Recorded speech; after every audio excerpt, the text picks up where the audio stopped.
This program is a presentation of UCTV for educational and non-commercial use only.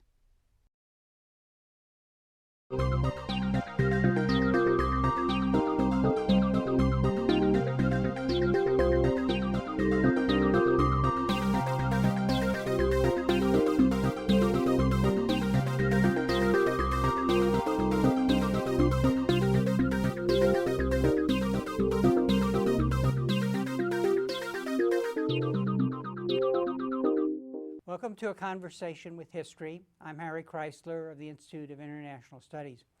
Our guest today is John Witty, who is the Jonas Robicher Professor of Law, the Alonzo L. McDonald Distinguished Professor and Director of the Center for the Study of Law and Religion at Emory Law School at Emory University.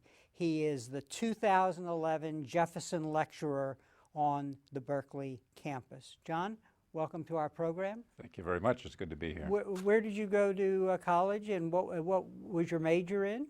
I followed the natural path for a Dutch immigrant boy, which was to go to Calvin College in Grand Rapids, Michigan. It was the college of the Christian Reformed Church, of which I was a member. I was there, my world opened up rapidly when I got there. That was a big city, that was a big intellectual environment, and I studied biology, history, and philosophy. I simply couldn't settle on one, and so I was a pre-med, a pre-law, and a pre-graduate school student. And it was a small enough college where you could do all three without being too much of a fool. And what helped you sort that out? I mean, a lot of different paths that you could have taken. I was inspired by teachers in all three of those fields, and I ultimately did the MCAT, the LSAT, and the GRE, and applied for law school, medical school, and graduate school. Got into all three, and then couldn't decide. And what ultimately helped me decide was I wrote to this wonderful professor at Harvard Law School called Harold J. Berman, whose work I had read a great deal in my undergraduate days. He had been writing on issues of Soviet law, but also law and religion in Western history. And I found his work deeply satisfying intellectually. And I just took, as a 21-year-old punk out of Calvin College, the whim of writing him and asking him for his advice. And he gave me a long 2-page letter back, and the core of his advice was, come study with me, and we can work together on issues of law and religion in Western history. That was the key for me, and I went to sit at his feet. And so it was Harvard Law School, and there, what was there a kind of a focus that immediately attracted you? This kind of, obviously you ended up with law and religion as a very great interest. Yeah, I spent, all law students have their first year prescribed, and during that first year of law school courses, I spent 40 hours of work working with Berman. It was a little grueling, but it was a wonderful opportunity to be released into the treasure room of the Harvard Law Library and read all these fabulous tracts in the 14th to the 18th century, focusing on different aspects of law and religion in Western history. Throughout my second and third year, I continued to work with Berman. I took elective courses in the grad school, the divinity school, as well as the law school. You don't specialize in law school, but I tended to focus on courses that looked at issues of legal history, legal philosophy, interdisciplinary approaches to law, which were just beginning to bubble at Harvard Law School at the time, with critical legal studies especially. And I had a chance to just smell the flowers in a number of different fields and convince myself that the stuff I was doing avocationally as a research assistant with Berman was really front and center of what I wanted to do professionally. And the important new path here is really history and the history of the law, not just being a lawyer. Not just being a lawyer. I couldn't see myself as being a conventional lawyer and practicing in public or private or public interest work. I would do that if it was necessary for 5 or 10 years to cultivate a traditional specialty and then hold that out alongside my passionate interest in law and religion and legal history. But I really didn't see myself actually practicing law. What I wanted to do was to be a legal scholar. And one of the things that Professor Berman pushed me to do was to write, and to write early. He co-authored a couple of articles with me while I was a law student, and then really turned me loose and pushed me hard to get into writing myself. And so I followed none of the conventional routes. I didn't do law review, I didn't do moot court, I didn't do federal clerkships. I just worked with Berman 40 hours a week and I wrote up a storm while I was a law student, and that got me started rather quickly as a law professor. And as you talk about your background, there seems to be an interesting dynamic between what you're calling a provincial background within a kind of a closed community, but really opening up to a cosmopolitan world, and then focusing on this interface between the law and religion, which is key to that interface. Yeah, it was really interesting to move from this tiny cultural cocoon in St. Catharines, Ontario, to what I consider to be the big city of Calvin College in Grand Rapids, Michigan, and then to go from there to Harvard Law School, where in many ways you had a platform to look at the world, and to have a chance to interact with fellow students from all different walks of life and all different parts of the world, to be able to interact with ideas in the Western tradition, but also well beyond the Western tradition. To have a chance to look both historically and along very, very wide public policy grids at some of the fundamental questions of faith, of freedom, of family, and other things that captivated me. Convinced me that the binocular of law and religion that Berman was giving me the opportunity to look through, and to think about how these two great universal solvents of human living have worked historically, how they work today, how in many ways they provide the biggest challenges for us historically and today. That was a captivating way to think about the world anew. And it was an unpopular way of thinking about the world in the 1980s when I was a law student. People didn't really think about religion as a category of legal study. Most people still were working under the Enlightenment assumption that religion was superstition, it was the opiate of the masses, it was something that would happily die a quiet death as scientific rationalism took over and technology would replace the priesthood as the leaders of our society and culture. And at the time, when making an argument to say that religion actually is an important source of Western law, that religious dimensions of law are actually important to take into account, that religious legal systems are really part of our cultural identity and civilization, and we have to take them seriously. That at the time was controversial, but I felt, in part by reason of my own upbringing in a conservative Christian community, and in part by looking by analogy into Jewish and Muslim communities, could see this was something that we needed to do. And I thought Berman was remarkably prescient and courageous at the time to be pressing this as a fundamental part of legal education. And happily we were vindicated in that over time. So you were coming to your education just at a time when there was intellectual ferment.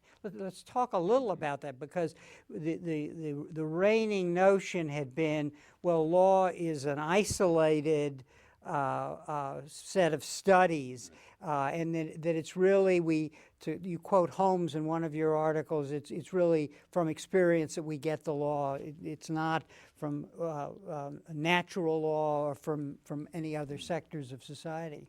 Yeah, legal education from the 1920s to the 1970s in North America, at least, was intensely positivistic in the sense of law is really its own science. It's an autonomous science.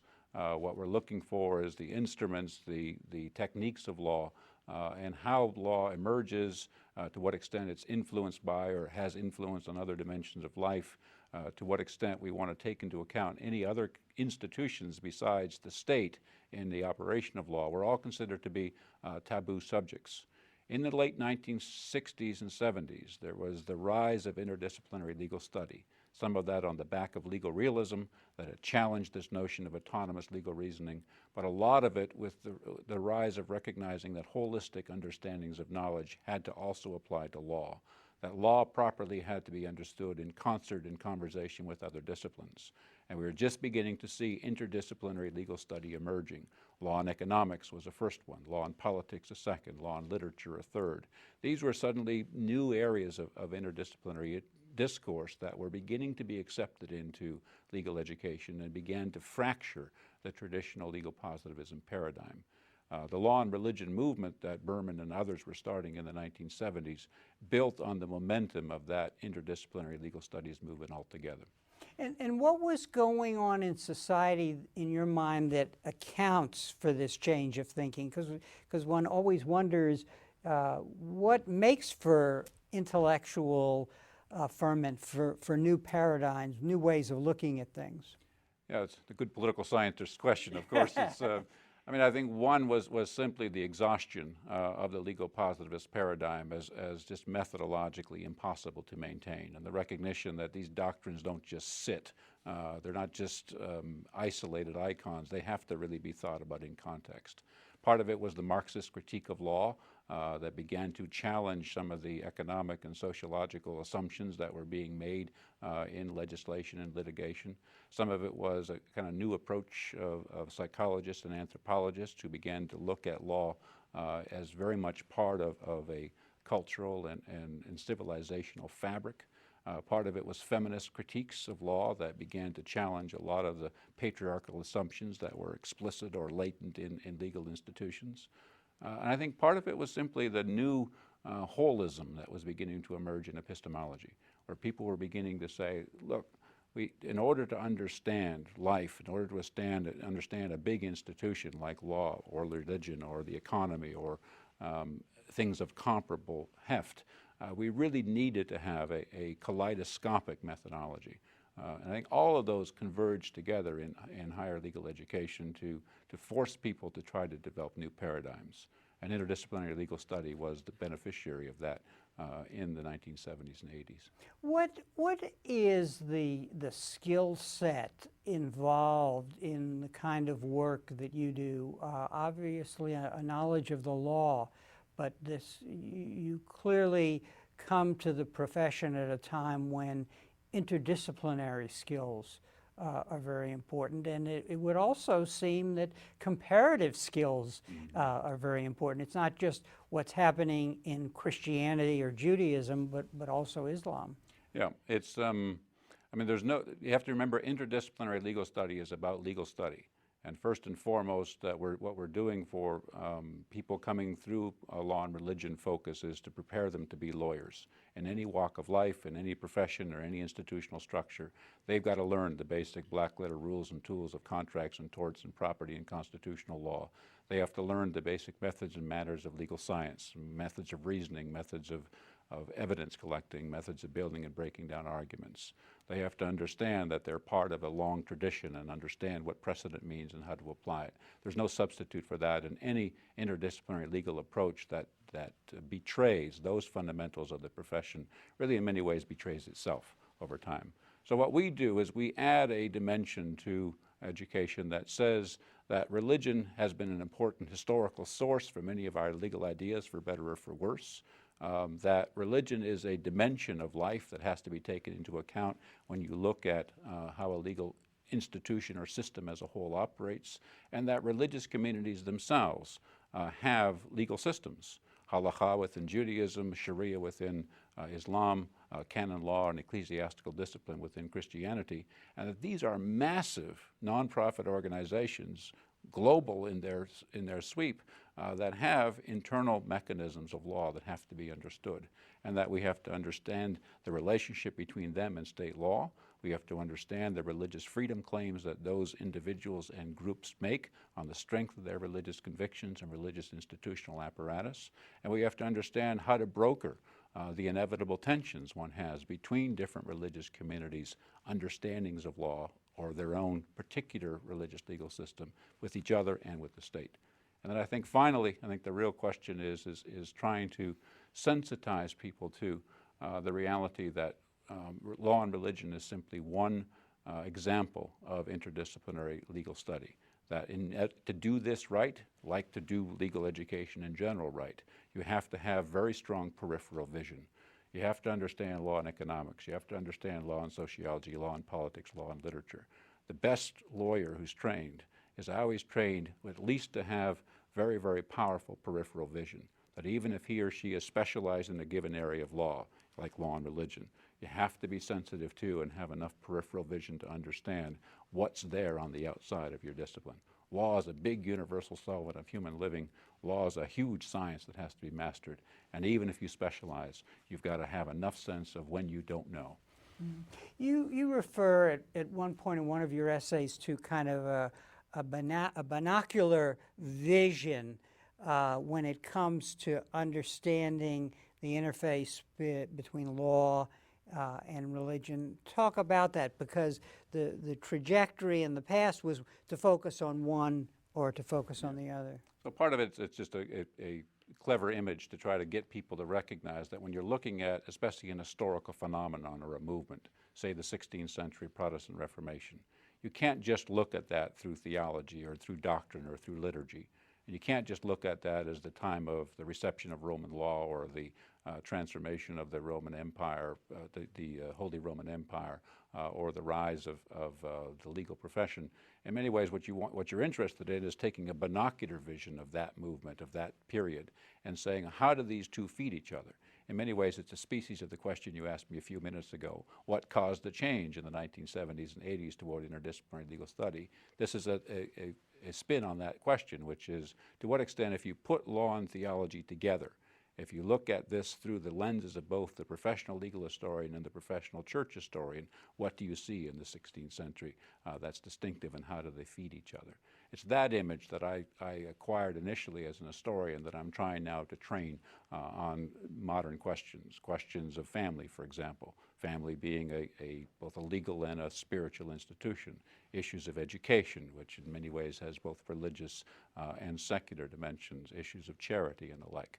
So in many ways, it's an attempt to say, rather than simply training one methodology, one set of institutional concerns, one set of professional aspirations on a given topic or theme, let's try to bring the two together into an interesting widening of the perspective that's offered by that. I'm curious in terms of being a historian of a faith, and if one actually believes in the faith. What is that tension like? Because the law and history is finding the truth by rigorous standards and searching for objectivity, but on the other hand, a person of faith is a believer. But somehow I get the sense from your work that this tension really is helpful in probing what happened in the religion and understanding the dynamic by which this is brought into the legal system. Yeah,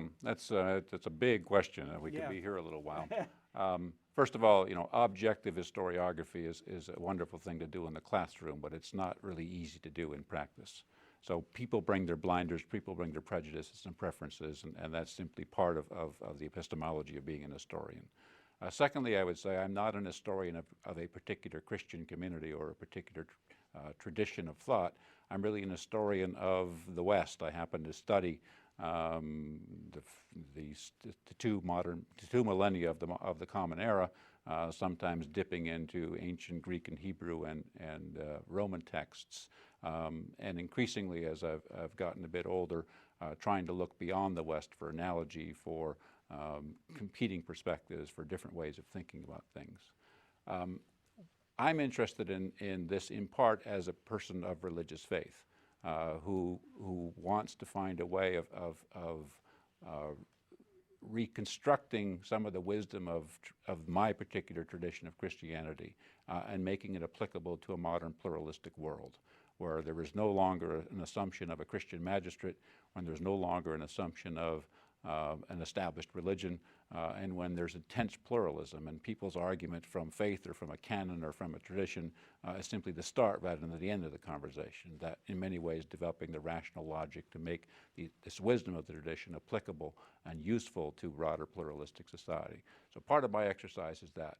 Part of my exercise is that of an historian, to say, historian of law, to say, I'm interested in seeing what precedent is useful and what precedent needs to be discarded. Yaroslav Pelikan, the great Yale church historian, now alas of blessed memory, has this notion of tradition is the living faith of the dead, traditionalism is the dead faith of the living.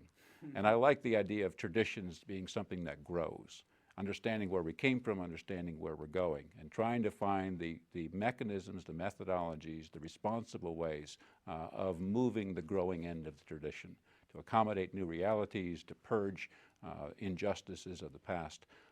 So both of those exercises are going on simultaneously in my mind. I don't pretend that I'm objective, but what's interesting to me personally as I walked these last 25 years is that this little boy in St. Catharines, Ontario, with a very, very small Christian cocoon of a Dutch Calvinist variety in particular, and having the privilege to grow in humility as you look across the world and you look at all these fabulous ideas and institutions that are out there, to see all these different faith communities and how they operate. And it reminds me, and I'll stop at this, reminds me of this wonderful adage that Martin Marty, the great church historian at University of Chicago, has, playing with this movie theme. It takes a thief to catch a thief.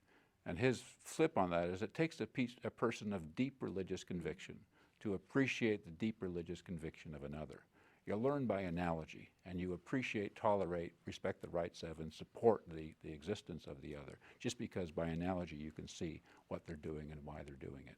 And that's kind of been what's interesting for me as I've kind of toured Judaism, Islam, and dabbled a bit in other faith traditions and their influence upon law and culture.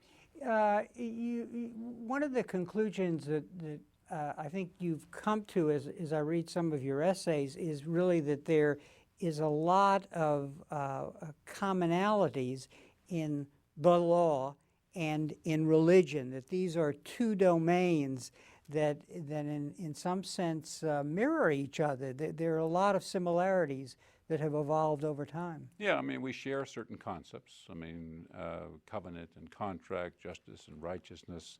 We share certain institutions, take marriage, take education, take charity.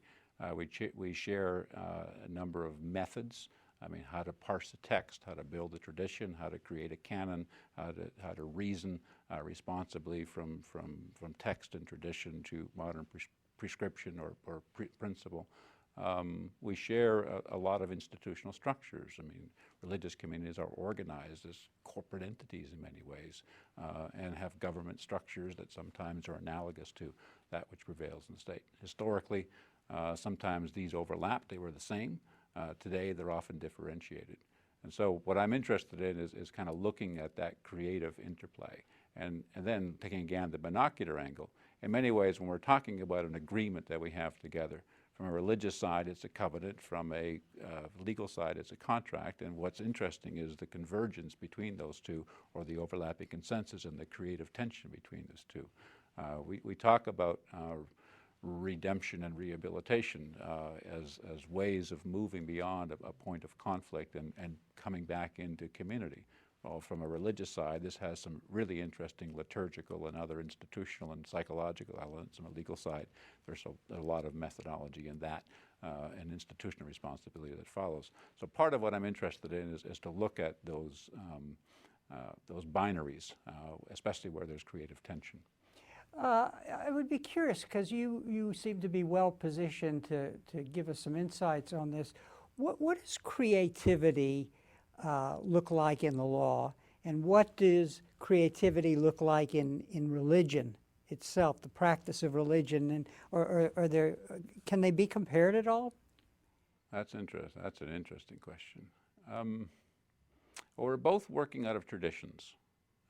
We both presuppose precedent, and we both make changes only when we overcome the presumption of the null hypothesis. There has to be strong argument to make change. So creativity is in part a creature of what we're faced with in a society. Law works, theology works, or religious communities work with the contingencies of where they live. I'd say secondly, I mean, inspiration works in both these traditions in different ways. I mean, religious communities talk about divine inspiration or inspiration from the heart, but legal communities talk the same way. I mean, we have transcendent ideals. We have transcendent values that we seek to aspire to. I mean, what is liberty? What is, due process of law? What are some of these fundamentals that we take for granted? These are transcendent ideals that inspire certain change over time and induce creative change. I think third, we also sometimes face common calamities. The Holocaust, World War, a tsunami, the blight of terrorism, a nuclear holocaust, all of which face us today. And those demand sometimes serious institutional and intellectual changes in our particular communities, and we sometimes will work together as religious and political communities to respond to those. It's not a good answer. It's a question I'm going to have to ponder. No, it was more than satisfactory. I I know that in your work, you've done a lot of work on looking at the way religion impacted the law, changed the law, that it was the religious individuals and groups who, in practicing their religion, sought freedom, sought the right to speak, sought the right to pray, to association, and sort of built the foundation that a lot of what we understand as the Western human rights, that definition came about. Talk a little about that, because that interface really becomes important in understanding how the law emerged and how it should relate to other religions. Yeah. It's a hard question that's a shifting, you're moving into a shifting field of the history of human rights. I mean, our schoolboy and schoolgirl logic in textbooks always taught us that human rights are a product of the Enlightenment. They are the final celebration of reason over religion, the celebration of the individual over community, the celebration of the sovereignty of the individual over the sovereignty of God. And we've now finally broken the shackles of religious establishment and created human rights for all. And that's a wonderful schoolboy logic that many of us grew up with. The reality is that historically it's complete nonsense. It's an interesting anecdote, but an important one, to say that by 1650, 150 years before the Bill of Rights was passed, every one of the rights set forth in the Bill of Rights had already been defined, defended, and died for by Protestants and by Catholics. Forged out of great struggle, oftentimes responses to the ardor of persecution, of pogroms, of religious warfare, but a recognition over time through cruel experience that there are certain features of human nature, certain features that we share with all brothers and sisters on this earth that really have to be respected by the state. Now what that anecdote tries to illustrate is that rights talk is not something that is a creature of the Enlightenment, number one. Rights talk is also not something which is a creature of the West or a creature of Western Christianity. In many ways, rights are fundamental goods of human nature, fundamental gifts that we've all been given, that have evolved over time or been imbued in us through a creator or through a creative process, depending on how you want to deal with human anthropology. And that the West, sometimes through hard and cruel experience, began to discover these rights of human nature and began to think about how to implement them in serious ways. And oftentimes were forced to implement them and fight for them in serious ways when they were fundamentally betrayed by tyranny, by warfare, by persecution, by pogrom.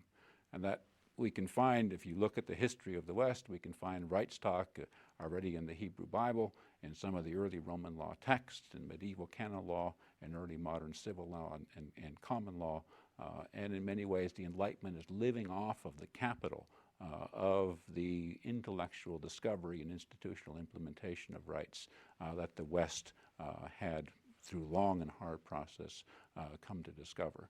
And why that's important for discussion of universal human rights in the 20th and 21st century is that what human rights instruments today become for other communities are simply mirrors in which they can reflect upon their own civilization and cultural and religious experience, and invitations for them to go back to their texts, their canons, their original ideas, their great prophets, some of them slaughtered for their courageous advocacy, and to begin to see in their own religious traditions and civilizational patterns what are the teachings and practices, norms and habits that are most conducive to what we in the West now in the 20th century have called human rights.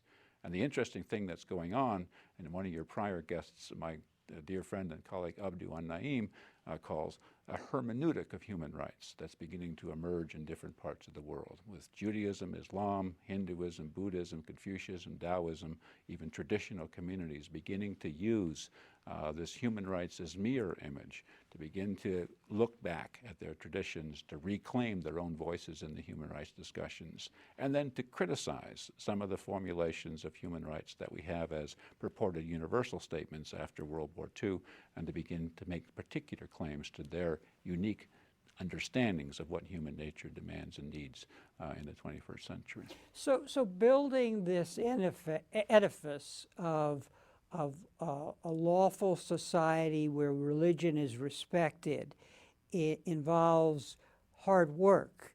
It's a navigation that requires both the law and society to change on the one hand, but also religions, you're suggesting, to think about their own history and their own set of values in light of what you call the mirror of human rights. Hard work. It is hard work and cruel work sometimes, and oftentimes is induced or catalyzed by the sudden and traumatic absence or betrayal of fundamental rights. I mean, what happens when you blow up 100,000 people? What happens when you see tens of thousands of people dying from famine or treatable disease, when there's food rotting in the storage sheds? What happens when you have massive atrocities, alas, as we've seen in Chile and Southeast Asia, in Rwanda, Burundi, and Chechnya and elsewhere? We're beginning to see we viscerally react against that, in part because it violates our very human nature to see brothers and sisters in different parts of the world so trammeled in their human existence. And what it induces, and the hard work it causes, is to get the local communities to begin to process, painful as it is, to claim what are the grounds on which we can properly treat the other, and what are, on those grounds, the violations that have to be,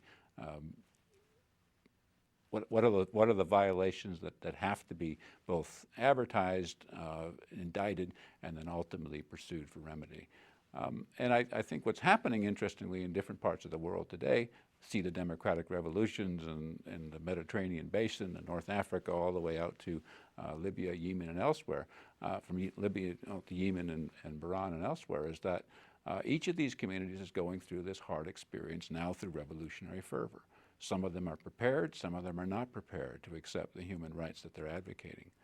What's important, especially for our Muslim brothers and sisters around the world, is to recognize that the West did not create rights.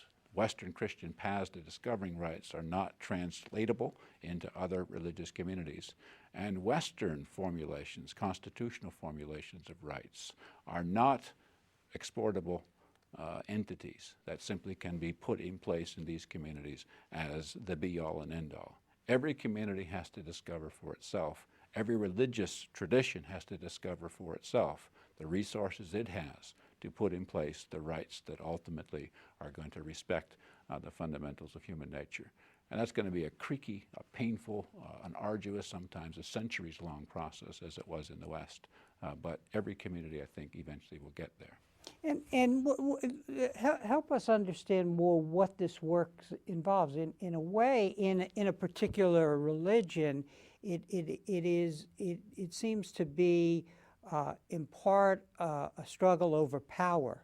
Who will define what our tradition is?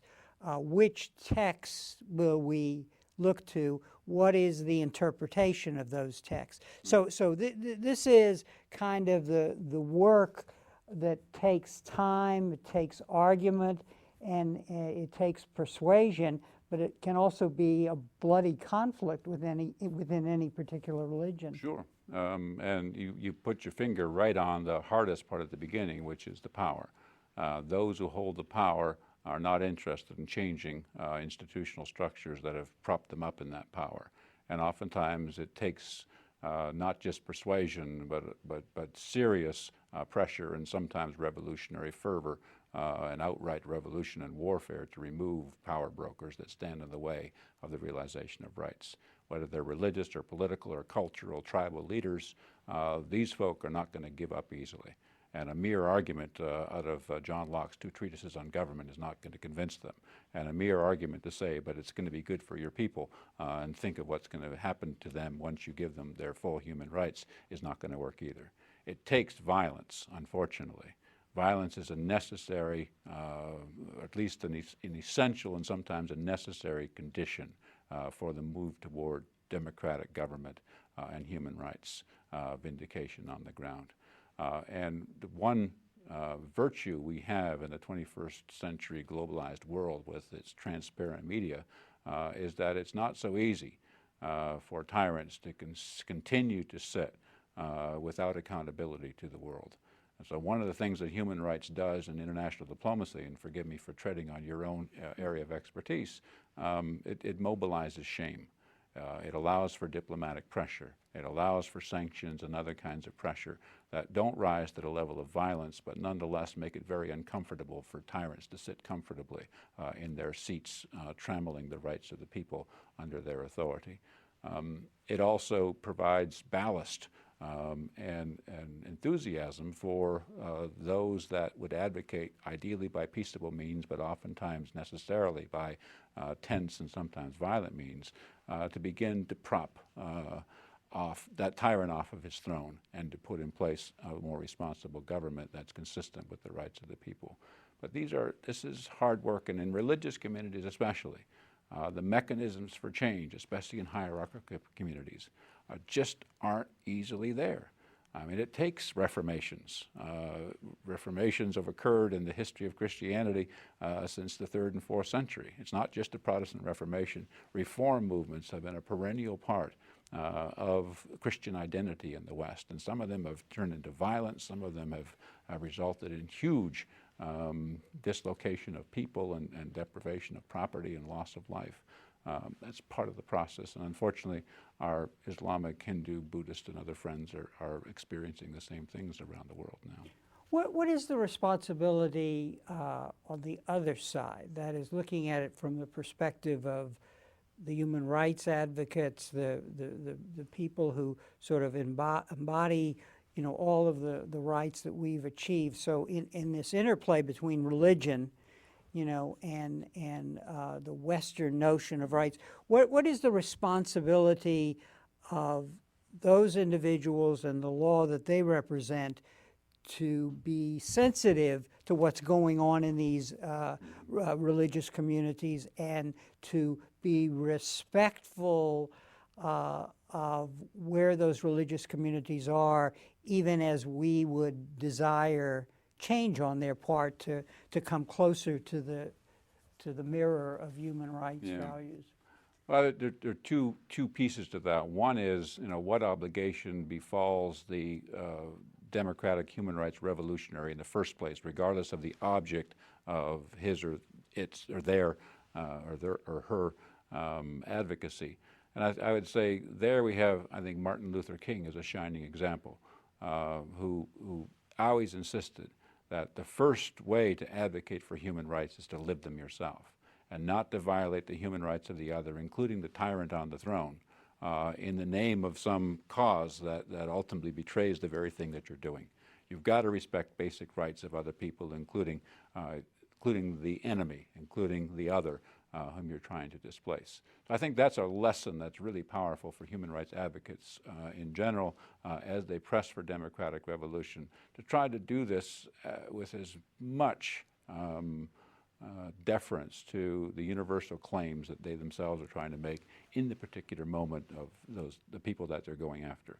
I would say, especially with respect to human rights advocates looking at religious communities, I think we have to avoid the easy assumptions of the 1950s through 70s, where it was assumed that religion is irrational, that religious communities are simply bastions of power, that religious communities themselves are simply incapable of being reasoned with on human rights terms. And come to realize that human rights communities historically, and human rights communities potentially still today, and in some places in reality still today, are bastions of human rights. They're zones of liberty that provide opportunity for revolutionaries. They provide many of the basic, what we call second generation rights of education and health care and artistic opportunities and more. And that religious communities are allies, not enemies in the struggle for human rights. They'll be hardened, sometimes intractable religious leaders out there periodically whom one will encounter. Some of them will betray the caricature that we have of religion in general. But I think folk have to recognize that if you can find ways of appealing to these religious communities in and on their very own terms, find ways of making this human rights mirror something that they're forced to reflect on. Your own canon says, your own tradition teaches, your own prophets have articulated, your own great traditional heroes have spoken to these issues in this particular way, and to allow those folk to be betrayed by their own religious traditions and teachings rather than simply having human rights imposed on them from outside. I think that is in many ways the strongest advocacy and most effective revolutionary move that human rights advocates can make. Let's look at a case in point, and that is the growing number of Muslim communities in the West. The question is raised, well, to what extent should Western courts recognize Sharia and court proceedings of Muslim courts and so on? So give us a sense of how you see this tension evolving over time in a way where there is appropriate adjustment on both sides for bringing these communities, together. Yeah, this is really the issue just on over the horizon of the frontier of family law, of religious freedom, of human rights, and of the place of Islam in Western societies. The question is to what extent can faith-based family laws, Sharia courts, be given jurisdiction or power over the marriage and family lives of their voluntary faithful? It's an issue that's getting pressed very, very firmly in Western Europe and the United Kingdom. It's being pressed with a little less alacrity in Canada. It's just around the corner here in the United States. Think of Oklahoma last year just passing a law that says, no Sharia, thank you here. 9 states have that under advisement. People are seeing this as the big issue. So here's the question.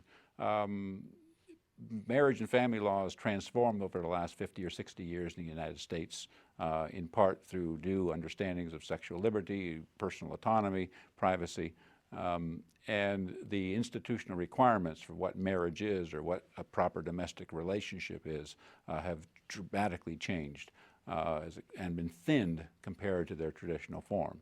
And now marriage increasingly is a private bilateral contract to be formed, maintained, and dissolved as the parties see fit. Sexual relationships outside of marriage are perfectly permissible as long as they're voluntary and the parties are consenting adults. And the traditional range of sex crimes that are out there, abortion, contraception, adultery, and the like, are increasingly becoming private offenses at best that are not enforced, in part because of dead letter or constitutional change that's emerged. Muslims don't like these changes for the most part in their new Western host homes, and they want out. They want to be free from this marriage and family law system that now obtains in many Western democracies, including the United States, and they want to become a law unto themselves. And their argument increasingly is to say, we would like to have our voluntary faithful opt out of the state law and into the law of our own religious community. And we would rather have our imams and our Sharia tribunals and our religious leadership in our community govern our questions of marriage, family, sexuality, child custody, inheritance, and the like, rather than have these questions be dealt with by the state.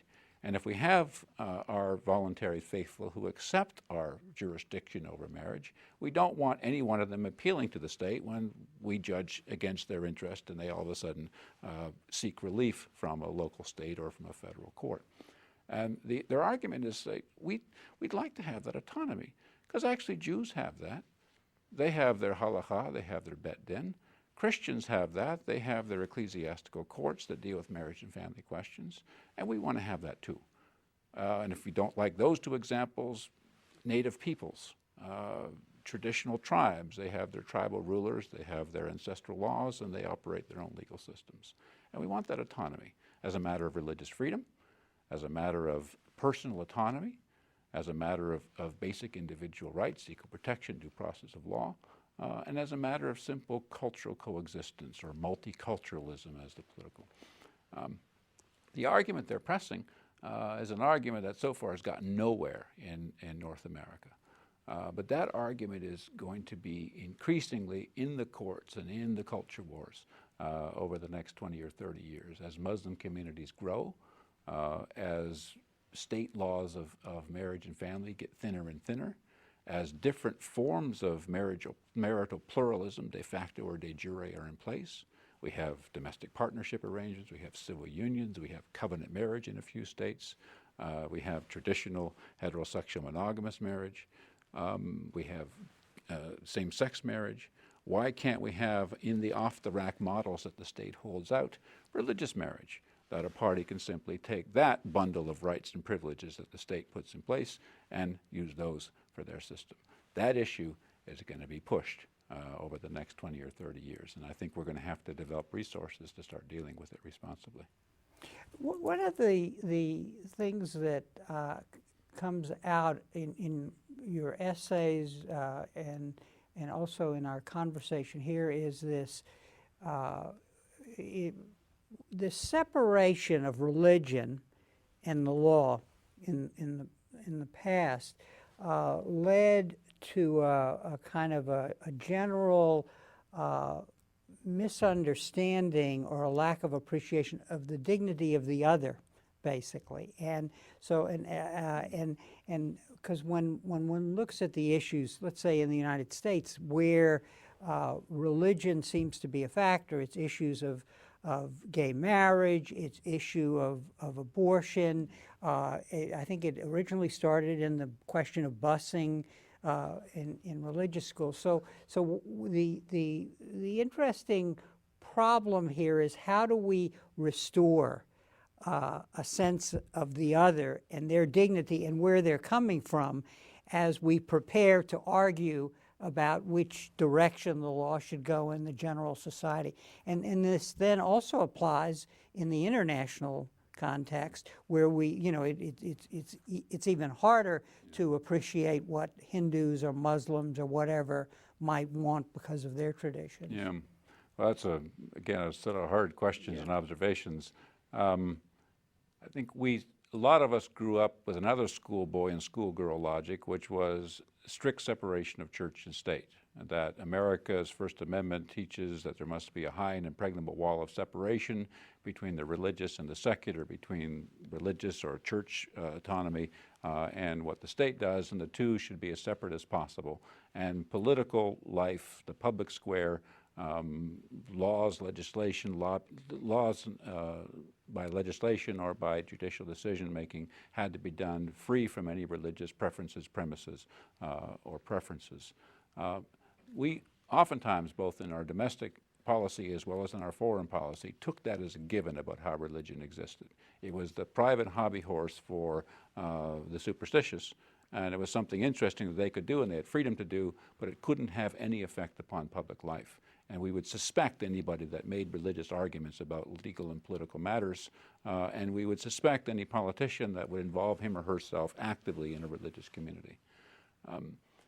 That's given us a reflex about the purported secularity and the neutrality of law and government in general. And I think over the last 30 years, that's just flown very, very strongly into very strong headwinds of epistemology that have said, come on, this notion of neutrality really doesn't work anymore. Everybody has basic founding assumptions, meta-ideals that they work with, and that some of them are religious, some of them are secular, but they're equally fervently held. Secondly, we've come from that separation of church and state logic into an assumption that the state has omnicompetence over things like marriage, over things like family, education, charity.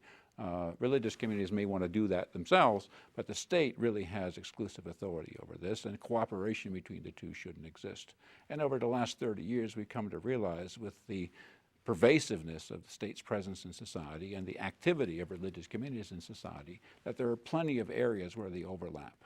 And so what the burden going forward is to find the places of overlapping consensus, of cooperation between the two, where they can get along and can serve each other rather than being in constant tension with each other. Whether that's a respect for the dignity of the other or the office of the other, that's, I think, an aspiration, but I think it's, pragmatically at least, religious communities and political communities are going to have to figure out how to get along on some of the fundamentals both domestically and then increasingly internationally.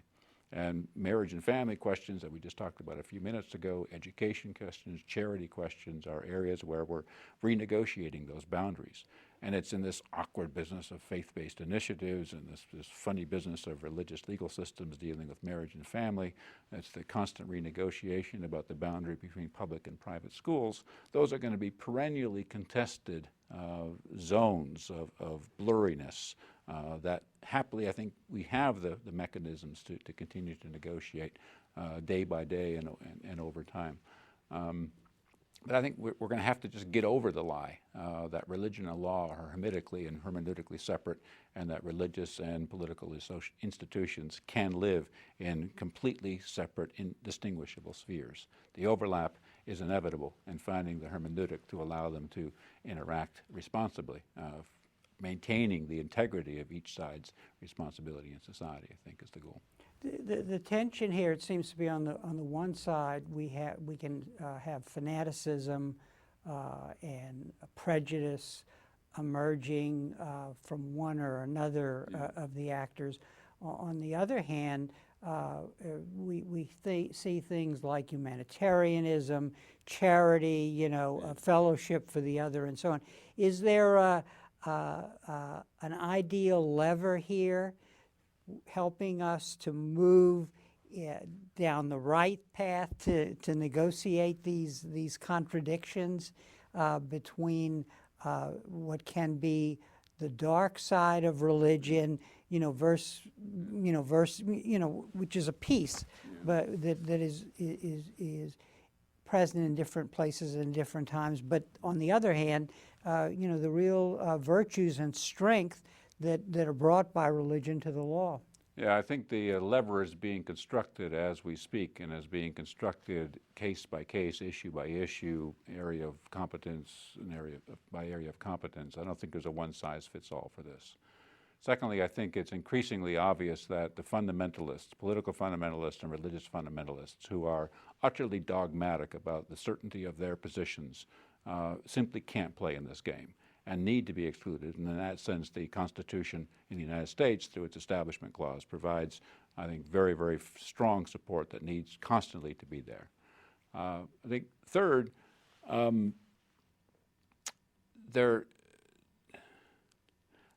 no new cooperation between religious and political communities can betray the fundamentals. The fundamentals of freedom of speech and press and assembly and association, the fundamentals of equality on racial, gender, culture, and other grounds that have been so highly sought after. No cooperation, I think, can sacrifice due process and equal protection ideals more generally. And I think one of the things that we've learned, in part by trial and error, is that as we think about bringing religious communities and political communities back into cooperation, we're going to have to make sure that we don't give up on those constitutional fundamentals. So in the faith-based initiative program, to give an example, where religious communities now can be amongst others to receive federal or state funding and deliver that to the needy in society for whom the funding is directed, those religious communities can't discriminate on any ground, religious, gender, cultural, racial, or other ground in delivery of the services. They can't coerce a person to, as a condition for receiving the aid, participate in their religious worship service. They can't use the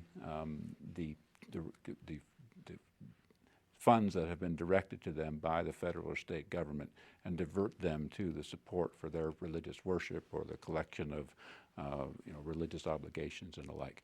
There's a rather careful set of boundary lines that have been set, which I think are healthy ones. The education area is another good example. Yes, we can allow religious schools and public schools to sit side by side, and that parties have a choice where they want to send their children, or if the children are becoming young adults, where they want to go. But there are certain fundamentals that are non-negotiable. They have to get basic reading, writing, arithmetic. They have to have basic physical education. There have to be basic facilities requirements for laboratories and gymnasia and libraries that are there. They have to be prepared as democratic citizens. We cannot handicap them if they choose to go to a religious school. there too, a religious freedom objection or an argument to say, but no, we want to cooperate only on our own terms by teaching them only Hebrew or Arabic or Dutch or Latin, simply is not going to fly.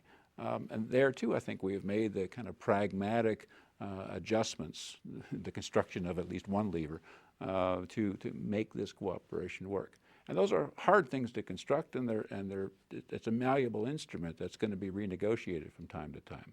I think it's worth constructing them so that religious and political communities can cooperate with the outsiders, the fundamentalist outsiders left out of that cooperative vehicle, and vigilant, transparent regulation to ensure that the areas of cooperation simply do not become stepping stones for coercion or for betrayal of some of our fundamental constitutional ideals. One final question. How would you advise students to prepare for the future where, whether they are religious or not, religion will play an important part in kind of the public area, the public discourse? Yeah, I would go back to my argument a few minutes ago about the importance of learning to train your peripheral vision. Even if you don't want to be focused on religious life or religious identity, you don't want to be part of a religious community, that's taboo for you. You've got your own faith, you've got your own spiritualism, or you have no faith, or you have anti-faith. It's important as a learned member of society to have just enough knowledge of those that have a different set of beliefs and practices to be able to understand what they're about, what drives them, what are their punch points, what are the things that you have to watch out for, and what are the things within them you have to respect. It's interesting, Mahatma Gandhi has this wonderful idea, a community and an individual's commitment to freedom is judged by how they treat their most hated minorities. And I like that idea. It's basically a learned citizen who's democratic and who believes in human rights values as a sine qua non for our existence of living together. Has to be able to know enough to know how not to love the other, but not to hate the other. And I would say for a person growing up, to learn about different faith traditions, to wander into a temple or a synagogue or a mosque or a church and kind of feel what's there, to read a few of the key texts, to be aware of what's going on in society, so that you can be in learned conversation and you can advocate the position that you take, which happens to be of no faith or anti-faith. If you don't have the resources to understand the other, you can't argue convincingly about the other.